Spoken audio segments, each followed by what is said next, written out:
Salam sejahtera dan salam sehat bagi kita sekalian. Saudaraku, bacaan Alkitab hari ini terambil dari kitab Mazmur 139 ayat 23 dan 24 yang berbunyi demikian. Selidikilah aku ya Allah dan kenalah hatiku, ujilah aku dan kenalah pikiran-pikiranku. Lihatlah apakah jalanku serong dan tuntunlah aku di jalan yang kekal.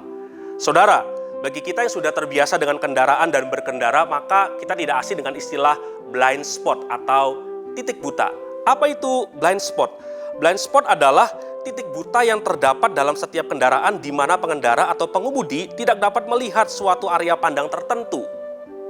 Dan kemudian, seberapa pentingkah titik buta di dalam berkendara? Tentunya sangat penting, karena titik buta juga masuk dalam jajaran penyebab tingginya kecelakaan berlalu lintas. Betapa pentingnya berarti untuk mengetahui titik buta tersebut. Lalu yang lain adalah tentang CCTV. Saat ini CCTV sudah menjadi hal yang umum dipasang di berbagai bangunan, mulai dari perkantoran, bank, rumah makan, fasilitas umum, atau bahkan juga rumah tinggal pribadi. Fungsinya untuk apa? Untuk meningkatkan keamanan. Tetapi tentunya harus diakui bahwa ada titik sudut area tertentu yang tidak dapat dijangkau, dilihat, atau diperiksa oleh CCTV, bukan?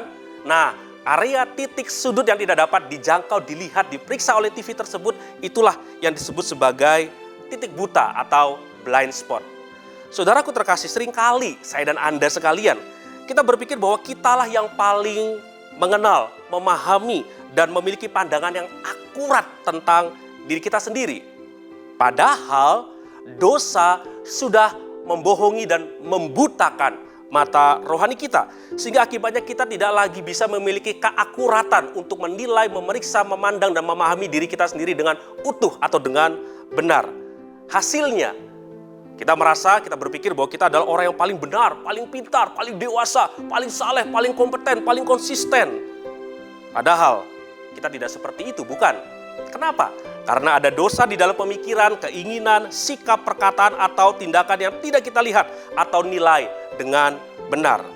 Lalu celakanya ketika ada seseorang datang di dalam kehidupan kita untuk memberitahu tentang blind spot, titik lemah tersebut di dalam hidup kita, maka yang kita lakukan adalah apa? Kita menjadi orang yang defensif. Kita menjadi orang yang kemudian merasa diri sedang dihakimi, sedang dinilai negatif. Dan kalau itu terus dilakukan berulang-ulang kepada kita, maka kita akan menjadi orang yang mengalami sakit hati luar biasa. Dan ujungnya adalah apa? Kerusakan hubungan, relasi dengan orang tersebut.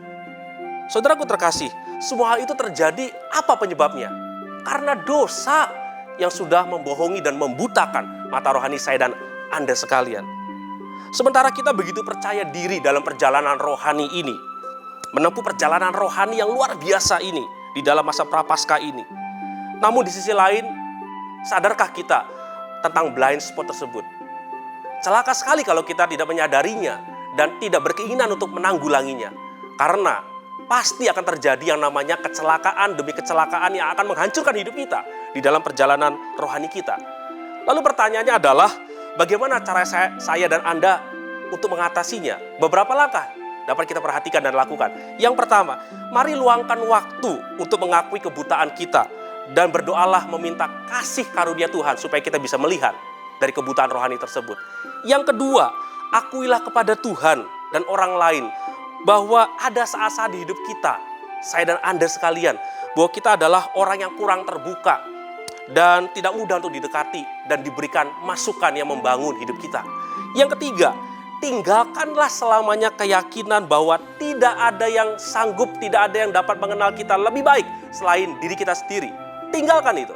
Yang keempat, berdoalah untuk kesediaan mendapatkan keuntungan dari kasih yang mengonfrontasi dari orang lain. Karena walaupun itu adalah sebuah konfrontasi dari orang lain bagi kita, tapi itu adalah dilakukan dengan penuh kasih untuk kebaikan dan perubahan diri kita yang lebih baik. Yang kelima, temuilah atau temukanlah orang-orang utama di dalam hidup kita dan mintalah mereka untuk membantu kita melihat apa yang mungkin tidak akan pernah kita lihat di dalam diri kita.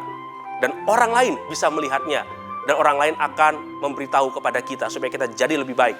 Yang terakhir, yang keenam adalah luangkan waktu untuk merayakan bahwa juru selamat kita yaitu Yesus Kristus yang penuh kasih karunia itu tidak akan pernah membiarkan kita untuk tetap mengalami kebutaan di dalam dunia ini.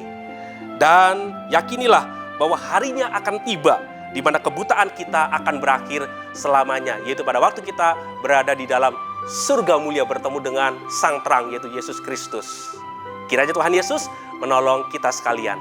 Amin.